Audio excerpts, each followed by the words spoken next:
This podcast is brought to you by Most Valuable Podcasts, saving your day from boredom with the best podcasting entertainment.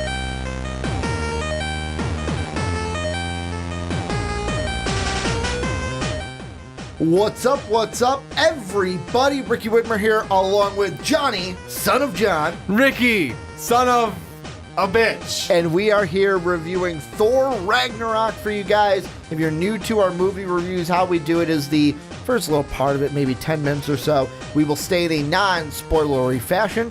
Then we will move over into spoiler zone. Then we will end the podcast giving our MVP, or our show stealer as we call it, and then give our 5-star rating. I think we're going to give this, 5 Hulks, 5 Hammers, 5 Hellas, 5 eye patches, 5 Korgs. 5 Korgs. 5 Korgs. That's what we're doing. We're giving it out of Korgs. That's your honorable mention, Korg. That's it. It's written in stone. 5 Korgs. That's what we're doing. Was that a pun there?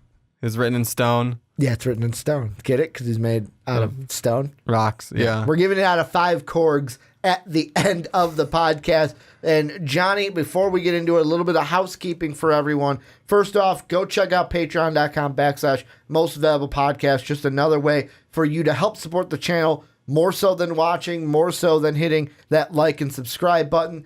And also, if you pay $10, you could be on a movie review with us in the future. Go check that out down below in the description. Also, make sure to go on to iTunes, give all of our podcasts that hot 5-star rating. We keep telling you about it each and every week. Go ahead and do it. But Johnny, we're going to look at Thor Ragnarok. Let's keep non-spoilery. And this, to me, was one of the... This is probably close to, if not the most. Like, I'm going to say this. It was the most fun I've ever had in a Marvel movie, although Thor Ragnarok probably isn't my number one Marvel movie, if that makes sense. Well, yeah, because Spider-Man's your number one. Yeah, but however, the reason why I say most fun is it was a different feel than Spider-Man. It was a very different feel. Spider-Man, I was nervous, and I was on the edge of my seat with how the Vulture was going to get Spider-Man. This was just a fun ride from the word go all the way to the end. It was. I had so much fun in this movie. Just... not just the color palette, but all the jokes in the middle of it. And I mean... From the word go, there was jokes. Exactly.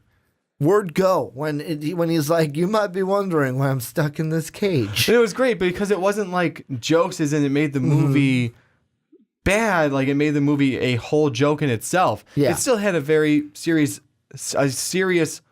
overall or underlying story, but one joke after the other just to make it fun, not to make it like a joke. Well, and the jokes didn't feel, to me, forced. They didn't feel forced. And also, these were actual jokes to where I was laughing out loud. Yes, I was same. laughing out loud, and I was laughing so loud to where I thought to myself, oh, I wonder if other people like, am I that person to where I'm sitting in like the middle, but the people in the back can hear me and they're like, man, that guy's got a loud laugh. I felt like that person because of how funny these jokes were. No, they were great. And it's just so many different ones. Without getting into spoilers, it's hard to say like what kind of jokes. Yeah. So I don't want to do that right now. But I mean, even the underlying story arc of the seriousness was really good too. Because I mean, just because we have a ton of jokes in there doesn't mean we don't have a good storyline in there where... And maybe it's spoiler-ish, but I mean, if you haven't watched the previews, that's your problem at this point. Hela takes over Asgard. Yeah. Thor has to fight and get back there to save Asgard. Yeah. I won't give any more details than that. Well, that's the trailers. That's the trailers. Yeah. I just summed up all 3 trailers in one go. Anyways, but without, I mean, you just got that underlying story right there. It was still, they had the serious part of that in there. So I loved it. I mean, even there were some serious moments that weren't jokes. And they were great. I loved it. Especially with some of the stuff from, and here's one of the complaints that I've seen, and I want to ask you about, because I didn't really think about this, but there was one YouTube channel, I watched their review. Okay. And the one thing that one of them said was it didn't really fit right to him how Hela or Kate Blanchett's character. Blanchett's character. Since I have my laptop open, I was hoping I was saying that last name correctly. How her character was like very serious and you needed that. But when she stepped out into the comedy atmosphere, like, I don't care if this is a spoiler part. Well, maybe a spoiler part, but who cares? It's a joke. When she was talking to Scourge, when she mentioned the part of like, oh, you know, the executioner has to be someone who executes people, but also executes their dreams. And like, even in that little joking instance, he felt like, hey, you know what? It just didn't feel comfortable when she stepped out into the comedy realm to where you're like, go back into your serious role and ground the film so it's not just floating off into joke after joke after joke. I liked it with her trying to joke because that's what it felt like. She was just, let's go with what... Was it supposed to be awkward? Because it's like you don't expect the villain to be a joke. Yes. Or a joker, and then it's like she's trying to joke, but it's like a villain shouldn't joke because you're not... Let's put it you're this not way. A funny character. I think it's supposed to be the feeling of when your boss tries to joke with you and you don't have that kind of rapport with them. I love that analogy. Love that analogy. I've had bosses try and do that, and it's like... please stop. Because Scourge was... That's his face right there.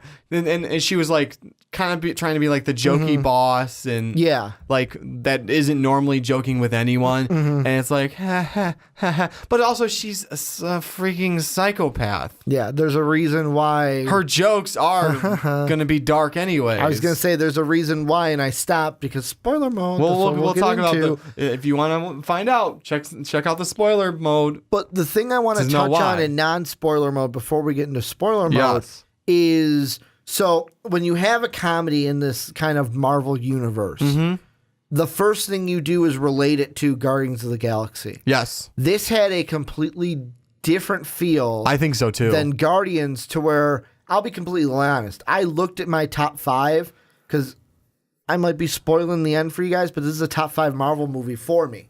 Maybe even it's in my top 2 for me. Like, this could be number 2. Right behind Spider-Man Homecoming. This potentially has pushed everyone down one, and he became the number 1 slot right now. Well, no, here's what I was thinking with mine. Not only is 2, 3, 4, 5 going to be pushed down, there's part of me that I was looking at the rankings that me and you did, and I'm like, Guardians is at 4 for me, something else is at 5. Am I going to shift stuff to where Guardians is out of the top 5 now? Well, this isn't me like saying that's all I'm doing with my list. This is just making room for him. Yeah. And it's like... And then just putting him in. Everyone may have been shoved down one and he's maybe at the top. He's at least in my top 5. He may be in the number 1 at this point. Does this change how you view the Guardians movies a little kind bit? of, because you know what? Because they were kind of like the poster child for comedy in the Marvel universe. Yeah, they were the poster fun for fun movies in the and then this just like ballpark with that. Thor's hammer and just threw it right through the door. Yeah, exactly. Just busted the door down. Yeah, it was comedy from beginning to end, like I said. But in a good way. It was, again, it did not make the movie into a joke, which some comedies have done that. And the thing that I thought, one character that I thought could excel in this is Loki. Yeah. Whereas Loki, not as the prime villain, could kind of excel with that because he was more of a joking character in the first place. And the thing that people say is like Thor and Thor the Dark World are some of the lowest. Like if you ask people to rate their Marvel movies, those two are usually towards the bottom. They are. Whether it's because they're more of a darker tone, but like putting Loki in that darker tone just doesn't fit. But in this movie, he fit. And then putting pieces around him like a Thor character in Hemsworth who has grown so much from Thor 1 all the way to Thor 3. But also you add a guy in like Jeff Goldblum, phenomenal in this movie. Phenomenal in this movie. Like, I heard something, this was after we watched it, but I heard that most of his lines were improvised. Yeah. Completely improvised, and they just used the best takes from Jeff Goldblum. Why not? I mean, that's how some actors just do it. Like, they say, hey, this is generally what we want you to say. Yeah. Go. And they just keep recording, and see how many jokes come out and see what are the best ones and just go with it. And that's phenomenal that they could do that with him, especially all his scenes you said were like that. That's phenomenal. All of them were improvised and they just used the best ones. Yeah. The best takes from Jeff Goldblum. I can't wait. Like I might actually buy the DVD if that's a bonus feature. Oh, see all the alternate takes of Jeff Goldblum. Like, could you imagine just seeing the ones that hit the cutting room floor? Yeah. The ones that they didn't use? Like, if they just have one little, like, the specials that say Jeff Goldblum's outtakes, I'm going to watch it. Watch it or buy it? Well, no, I'm going to buy it. You already know I'm going to buy it. Okay. I'm going to buy it's got the DVD it's got and Blu-ray. the Marvel brand on it. John's exactly. buying it. Obviously. Anything you want to mention before we get into spoiler mode? No, I think this is a good time to get into spoilers. Okay, so this is where if you haven't seen the movie, shame on you. If you're going to see the movie, good on you. You can come back, listen to us. We will be here waiting. Or if you want to skip to the end, we will give our 5-star review. I don't know exactly when that is going to be in the timestamp. And now we are in spoiler mode. And Johnny? Yes. I want to start somewhere. I know before we recorded spoiler mode, you're like, hey, you know what? Let's start at the beginning. I want to start with something else. Of course you do. We talked about Hela. Yes. We talked about her whole comedy thing in non-spoiler zone.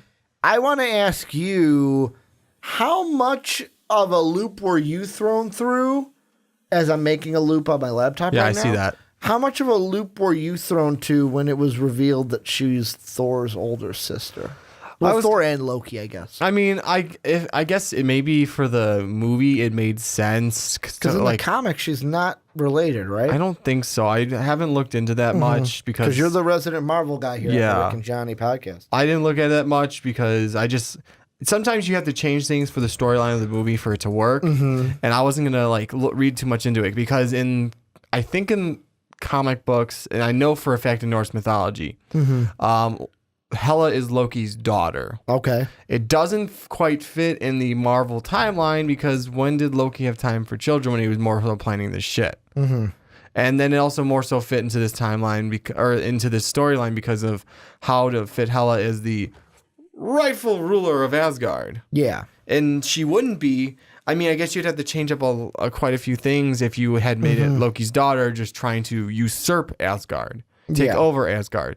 It made it would have made a different tone. They made the whole thing of Asgard is not a place, it's a people. Yeah. Like you could have used that if you really wanted to, of because it's a people, not a place, it's not something that is handed down. It is for someone who is worthy. Yeah.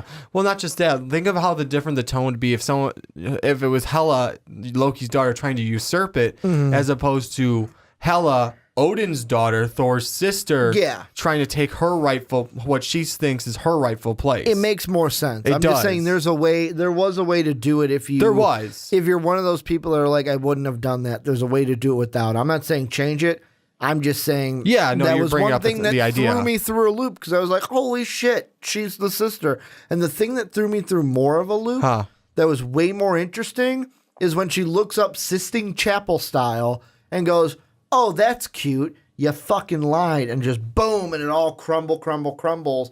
And you fucking see holy shit, Odin was a terrible fucking person. Yeah. Odin was a he's a horrible person. King of and I mean a horrible king is I'm going to massacre people. I'm going to try to take over the 9 realms should be ours. Yeah. Well, and like she said, she's like, why did he stop at 9? Right? All the realms should be ours, which I thought of, holy crap, they'd be ruling Earth. They'd be ruling technically everything. A realm, yeah. And that's what it was. And some ideas, I guess they were at one point. Yeah, it was interesting to see Odin also in old man retrospect, because you hear about it all the time. When you get to the end, whenever that may be, that point of clarity that some people get where it's this is it. And I'm okay with it. Yeah. I'm okay with it. Take me. That kind of a thing. And that's what they were kind of got that with Odin of I'm at peace. Your mother is calling to me. I'm going on. Yeah. I need to finish this though to set you guys up on the right path. And oh my God, the emotional state that whole scene was. That it left Thor in too. And the thing that was most interesting is you got to see from Odin's standpoint, I made mistakes when I was younger. I tried to fix them by not just banishing her away, but I tried to fix them with you, treat you as my firstborn son, erase all the mistakes I made with Hela, and then also you get to Thor 1 should play back a little bit. Yeah. Because it should be like, oh, I get some of the stuff now. He didn't want Thor turning into what he was. Well, not Hela, but what he was. Well, yeah. Because it's kind of also that thing is, they always say, oh, the apple doesn't fall too far from the tree. It's completely true.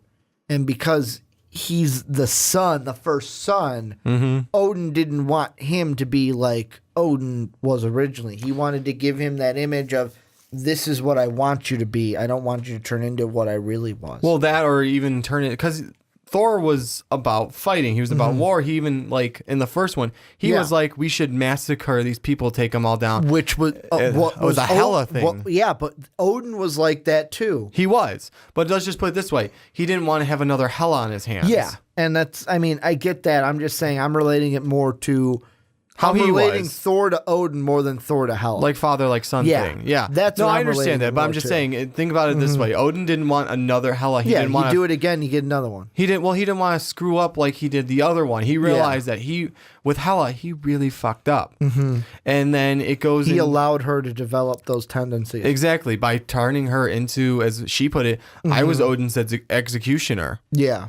And he didn't want another one of those, which is why he tried to teach Thor differently, which is why he wanted to be a different king. The more diplomatic path. And it's the other thing, too, is he didn't just banish her, he kind of imprisoned her. Yep. Whereas Thor, he just kind of banished him in a temporary, it was even said, kind of when you are worthy. When you fucking learn to grow up a little bit, then you can have your hammer back and you can come back home. Yeah. That was the type of thing he did. And then you kind of see it in this one, too, of but I don't have my hammer. She destroyed my hammer. And Odin's like, dude, you fucking idiot. The hammer was never where the power came from. The power came from you. Yeah. The hammer didn't give you any Hammer's special just a tool. power. You are the one where the power came from. And at that moment, I was like, damn. And that's some deep level shit from Odin. It was kind of from a phrase from the first one that kind of plays into that. And kind of paraphrasing because I can't remember it verbatim. It can be a weapon to destroy or a tool to build. Yeah. And that's what it was a tool for Thor to be able to use his powers. And he even said in this one, it was so you can learn to channel your powers and focus them, be able to actually. And now we've seen him channel it without the hammer. Yeah, exactly. Without Mjolnir. Mjolnir, that's what I'm going to call it. Mjolnir. Mjolnir, but without Meow. Why don't you just Darcy and call it Mew Mew? Yeah, without Meow Mix over there. Meow Mix the hammer. Just slap a Meow Mix sticker on it. Free advertising for Meow Mix there. But not anymore. Another scene I want to jump to. Is we talked about another character, the Grandmaster. Yes. Everything on Sakaar was perfect. It was. And you did mention during the movie, I didn't talk to you because it's very rude to talk during the movie. Oh, yes, of course. You mentioned something about Billy. The goat. It's not the goat. The Thor that's like the horse head. Or the goat Beta head. Ray Bill. That. It was him. It was him? Yes, that was. Okay. Because it was in the trailers and everyone was talking about it. Okay. When they revealed it. That's what I thought. It looks like Beta Ray Bill. It was. On the Grandmaster's tower, there's faces being built, and you can see one of them was Hulk's face was being built. Any of his champions, I guess. Yeah. And one of them was kind of a horse face. I'm like, is that Beta Ray Bill? That is Beta Ray Bill. It is Beta Ray Bill. So, at least there's a hint of him in the Marvel Universe. Yes. So, we did see that. I just wanted to say, I heard you. Okay. I just didn't want to say anything during the movie because it's very rude to talk I'm sorry. A simple yes would have hurt. It's very rude to talk during the movie, Johnny. It's very rude. But even with the Grandmaster. Yeah, nothing like that cell phone, right? What about... Oh, don't get me started on that. For those of you who don't know, someone's cell phone went off in the theater and then they answered it. Yeah, and they actually had a conversation. And proceeded to have a phone call during the movie. We'll do a special podcast one of these days about etiquette. Fucking theater etiquette. Yes. That's an entire conversation that I'm not going to get on. Yeah, no, we'll have a separate one about that. Grandmaster Sakaar, the scene you were laughing hysterically at before he meets the Grandmaster, the Willy Wonka music. It was the best. It was one of the best scenes in there because you have I can't remember the name of the song now. It's If You Wanna View Paradise. Yeah. Playing in the background. The words I think of are the ones from Family Guy. The drunk in something inebriation. Oh, impure inebriation. Yeah. Yeah, Pure Imagination. That's the name of the song. Pure Imagination. Though. But yeah, in a world of pure inebriation. Yeah, I think of the Family Guy one. That's I just thought it was hilarious because you actually have a legitimate version of the song playing in the background of it. Well, it's instrumental version. And it wasn't instrumental. I thought there was a little bit of wording to it. I don't know. I didn't, because I was singing the words in my head. Okay, well, anyways, it was great because they had that and all the colorfulness of it. Well, introduction, you're going to see the Grandmaster. In 5 seconds, you will meet the Grandmaster. It's like... And then when he comes out, it's like, ah! Yeah, because it's like kind of that, they mix the two scenes together. Pure Imagination, and remember, you saw the original, right? Yes. You remember when they go into the tunnel, is it raining, is it snowing? And this color starts faster and faster and faster. A white blinding light, and he just screams, almost like really close to a girl, actually. Yeah, kind of like a girl. But like that whole, everything about it, love Jeff Goldblum. Yes. I love Jeff Goldblum and his right-hand woman. Yes. Where she was basically, it's like stone cold bitch. Yes, she was. And it was like, I'm thinking of a word that starts with B. Trash. Now, were you just waiting there to say trash? That doesn't even start with a B. Best. That's what I was looking for. And to reference, she was talking about Valkyrie. Yeah. Which Valkyrie, the first time we see her, with all the trailers that we saw, did not expect to see a drunk Valkyrie the first time we see her. Yeah, no, that was not expected. She in all the trailers stumbles right off the platform of the ship. Well, I mean, in all the trailers, she looks like an epic badass. Yeah. She gets out of her ship, staggerly finishes the bottle, tosses it on the ground, staggers, starts to 2 steps down the ramp, and then foomp into all the trash. And then even right after that, she's trying to get the things going. She just keeps knocking them together. It's like, come on. The things to control her ship guns to mow down all of them. Yeah, and she just keeps knocking them together. Like, come on, let's go.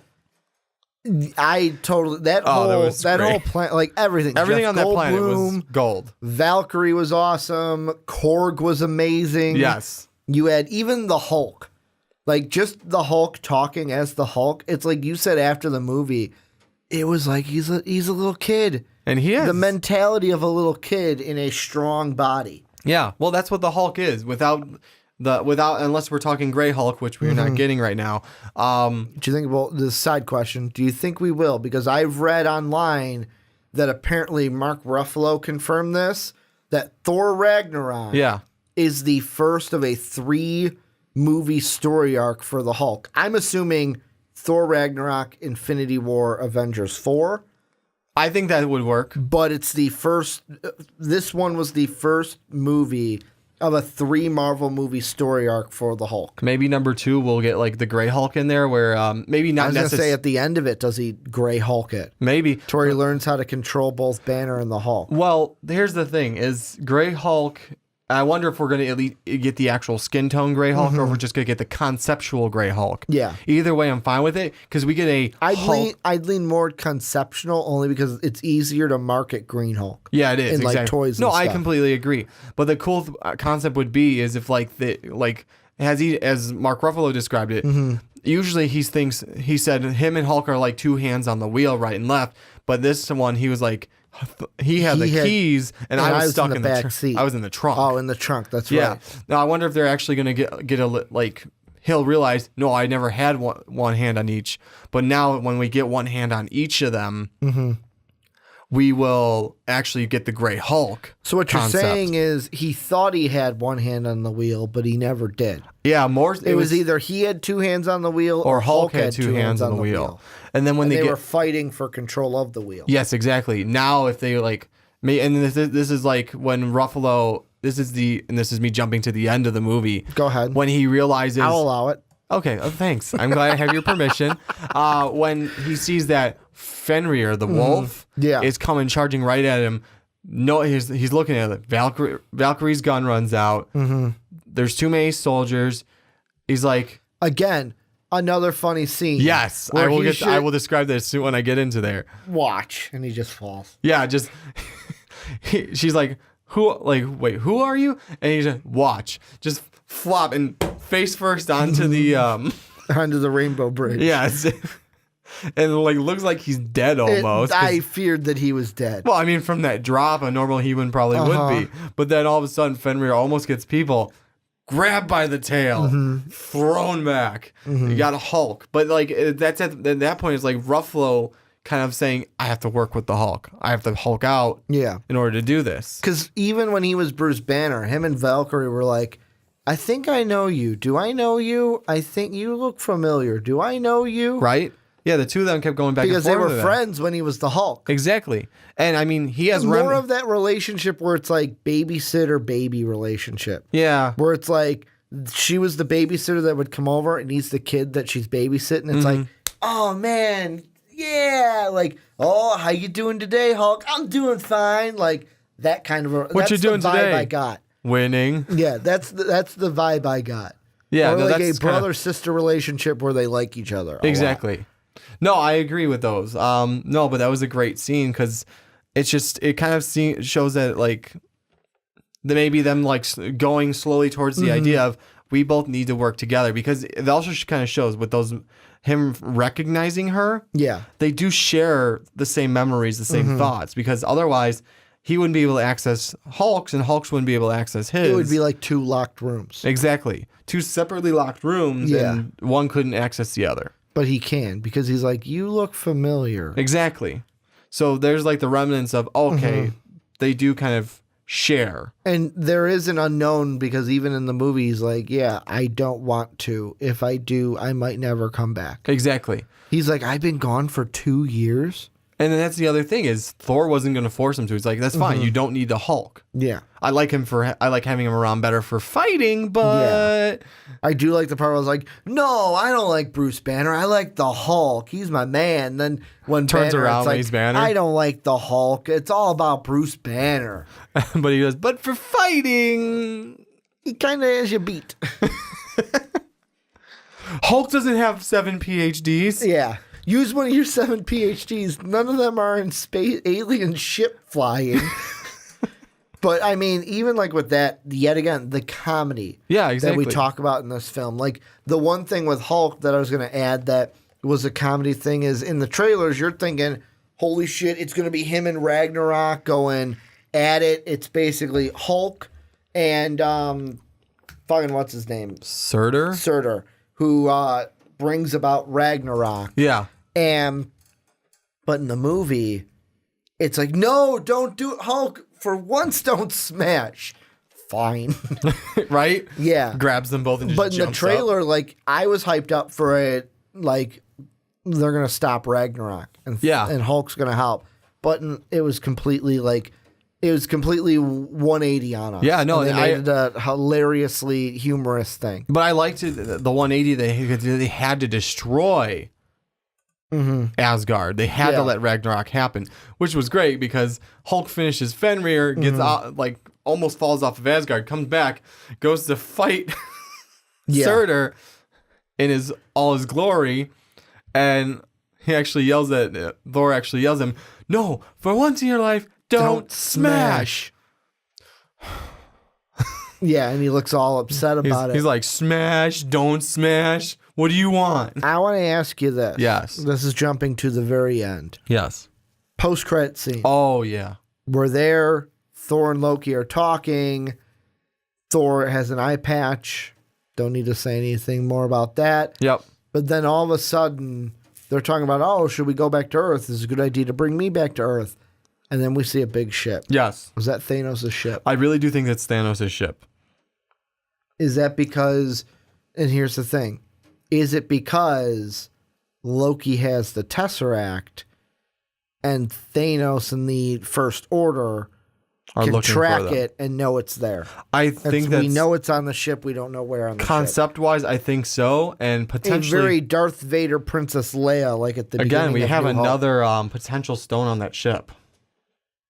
Oh yes, the Soul Stone. Yes, with because Heimdall. We still don't 100% know where it is. It's got to be with Heimdall. It has to, because it's not behind Odin's eye like we theorized. Some people theorized. Yeah, well, we talked about it. We did talk about it.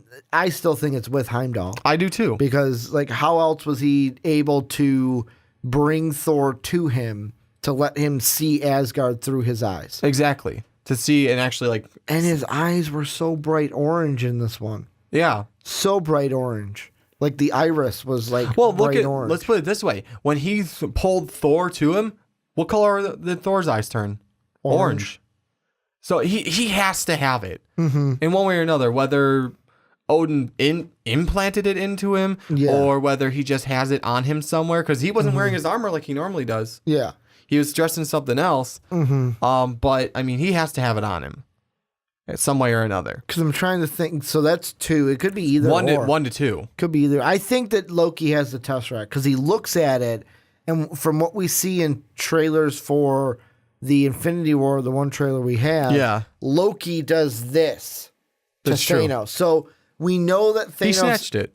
Well, how else would he have made it to the ship in that amount of time? Yeah. So we know Thanos ain't going to take the Tesseract on that ship, because we actually see footage in the trailer that they have of Loki handing it to Thanos. But it's going to be interesting, because that answered my question. My whole thing was, okay, how does Thor end up on the ship of the Guardians? Yeah. Big battle, getting ready to go down. Boom. And then that's where the distress call comes in. This is me just theorizing. I think what he's going to do is Loki, they're going to maybe use the Tesseract, get all the Asgardians off, because they're not going to kill a whole race. Yeah. What they're going to do is get at least most of the Asgardians off. Thor's going to send them. Earth. Okay. All they have to do is use the Tesseract to throw them through the portal.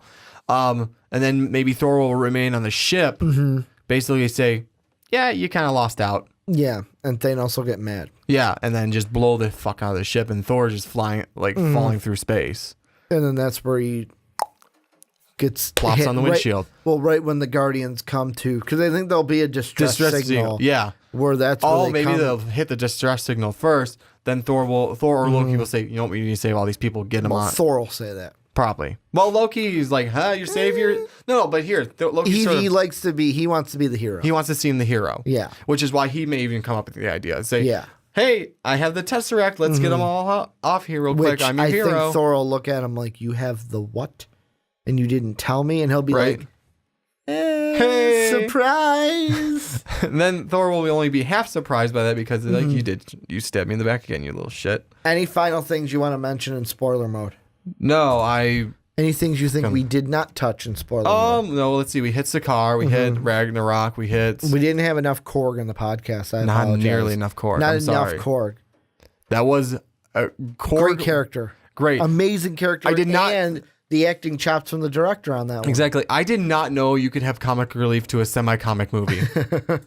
Like, what the hell? And then the one time, and I will say this one exactly in the spoiler mode. He has one profound little speech going on when Asgard is about to be blown up. Destroyed before it gets blown up. We just have to build it. If the foundations are still there, and boom! And the foundation's gone. And we're done.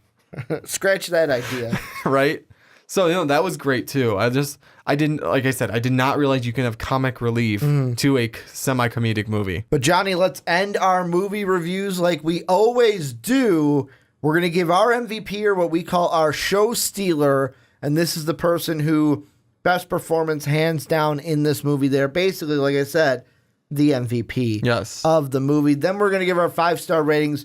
We're doing Korgs. Although there was only one Korg in the movie, there should have been 5 of them. He was that funny. We're going to give it, out of Korgs, 5 Korgs is the most. 1 Korg is the lowest, unless you want to give it 0 Korgs. But Johnny, I'm going to let you go first. I was going to throw it on to you. Who's your MVP? Who is your MVP? I'm throwing it on to you. I'm throwing it on to you first. See, I'm having a ton of trouble with it because there's so many good actors and actresses in this. Well, there's 3 in my mind. Yeah. Waititi gets an honorable mention. Yes, he does, as Korg. And then for me, it's either between It's either between Blanchett, Hemsworth, Goldblum. That's your three. That's the three you got to pick from. That's what I'm thinking. Well, those are my three that I'm picking from. Two of those three are the ones I would actually pick from because Jeff Goldblum would get like a high honorable mention. No, he was amazing in this movie. He was, but it's for what type of a movie it was with how much comedy there was in it. Yeah, catapults him to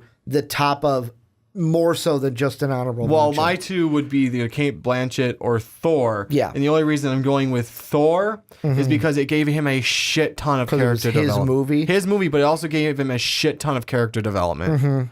It made him like, yeah, I get it. Over all these movies, we've seen him develop. This one was the most, in my mind, development. And yeah, I mean, I understand. He lost his hammer and gained his actual power. But I mean, just as a person, he's now had to Simba it and had to become king. He didn't have a choice in it. He kind of had a choice in it. Well, yes and no. He had a choice in it. He could have just let Loki be king. You think that would be a good idea? It's not a great idea, but he could have. And Simba could have let Scar be king. He didn't. Yeah, he could have. I mean, there's a choice in everything. That's why I said he Lion King'd it. But there's a choice in everything. Anyways, I don't think it's a direct Lion King line, but I'll let you believe that. Anyways, I didn't say it was direct. I said it was general. It's kind of a general concept. It's more of Prince of Egypt. That's what I'm getting from it. Never watched it. Because Moses and Ramses were brothers in the movie. Anyways. Yeah. Yeah, stop. Enough. Anywho, no, I give it to him because there was a ton of character development. I liked him as Thor. He was actually funny finally. I think he's been funny in the Avengers movies. He was funny in the Avengers movies when we had lighter tones. Yeah. And like Dark World wasn't funny at all. That's why I wouldn't say finally funny. Finally funny in a solo movie. Yes, okay. Is what I would say.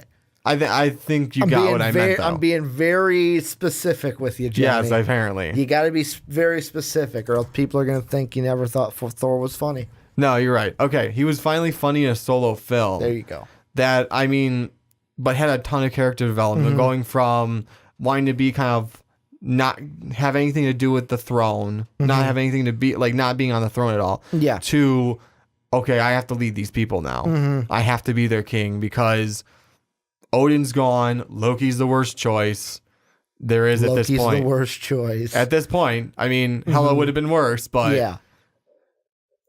So, mine is going to be... I'm going to go with Cate Blanchett. Yeah. And the reason why I'm going with her is because as a villainous role, she was phenomenal. I completely agree. And I get most of the people that I've watched reviews from, like I said, the one YouTube channel that I watch all their stuff... Yeah. They said in their review, like one of them was like, I was a typical Marvel villain.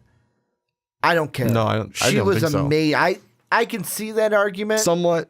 It could be seen as a typical Marvel villain to just advance the plot and kick the can down the road.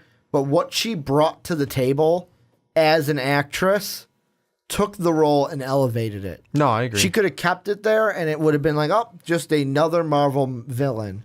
She excelled it, and it was, yes, it's kind of another Marvel villain, but it's unique in the sense of what she brought to it. Exactly. What she brought to the table to where you actually felt like Thor and Loki were scared. Yeah. Because of how powerful she was. Like, they were in actual danger. Yeah, and that's why I would give Cate Blanchett the MVP. However, I do want to give an honorable mention to Jeff Goldblum because he was amazing in this movie, guys. Amazing. Yes, he was. In this movie. Johnny, 5 rating. We're giving it Chords.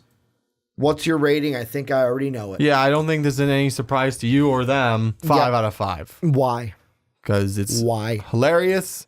It was great storyline. Hemsworth was great. Blanchett was great. Hiddleston was great.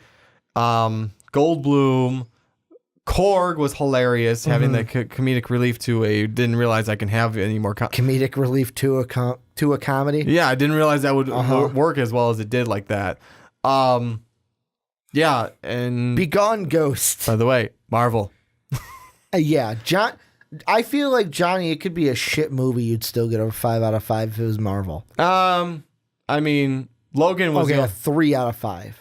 at the word. Like, yeah. I feel like for Marvel, Johnny will sit there and you'll defend it until you're blue in the face Probably. to make it at least a 3 out of 5. Well, we'll see with New Mutants if that sticks with that. Yeah. Whereas me, I mean, we didn't review BVS, but if we did, I'd be like fucking 1 out of 5. Like, I would not have held back in a review of a DC movie, but I got to give it a 5 as well. And the only reason I'm giving it a 5 is it was a fun ride, beginning to end. And it's one of those things, the thing that differentiated it from 4 to 5 is how much I laughed out loud, how much I would recommend this for people to see, and then I would also watch this again. Like, I want to watch it again. Like, Saturday... Well, you said you may even buy it. Well, yesterday, there was the UFC fight, so we didn't end up going. But if Sean didn't say, hey, let's watch the UFC fights... I was going to ask Sean and Dave, hey, do you want to go see Thor Ragnarok? I hope you would have invited me. And go see a second showing of it because of how good of a movie it is. But we ended up watching the UFC fights at Dave's house. So we watched Bisping versus GSP. That was the card that we watched because Sean really wanted to watch. I know Sean and Dave are more into the UFC. But any final thoughts you have for Thor Ragnarok? No, I mean, this is such a good movie that if like I had like every separate friend ask me to go see it, if money's there, I would go see it. That many times. I would go see it again too. But this is where you guys come in. Let us know what you guys think. Also, special announcement. We're kind of changing up a little bit how we do the movie reviews here at MVP, where usually every week me and Johnny try to find a movie. However, we're going to go back to more of our roots. So like the Marvels, the DCs, the Star Wars, we will review Jumanji and Rampage, the video game movies.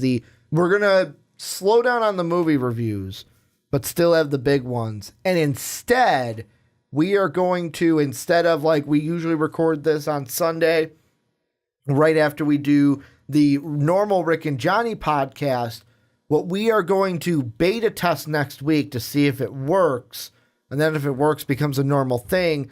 When there's not a movie review, like Justice League, like Black Panther, like Star Wars, just throwing out a few that we know we are going to have, instead of recording the movie review podcast, we're going to live stream on twitch.tv/most valuable podcast and just give you a little bit of a Twitch stream talking about whatever you guys want to talk about in replace of those movie reviews so we can get more of that side of it, because I know that's something Johnny and I have talked about as well. But I want you guys to tell us what you think about Thor Ragnarok down below in the comment section. Go check out patreon.com. Go and rate us on iTunes. Give us that sweet 5-star rating. I want to thank you guys for watching and or listening. And as always, have a good day, everybody.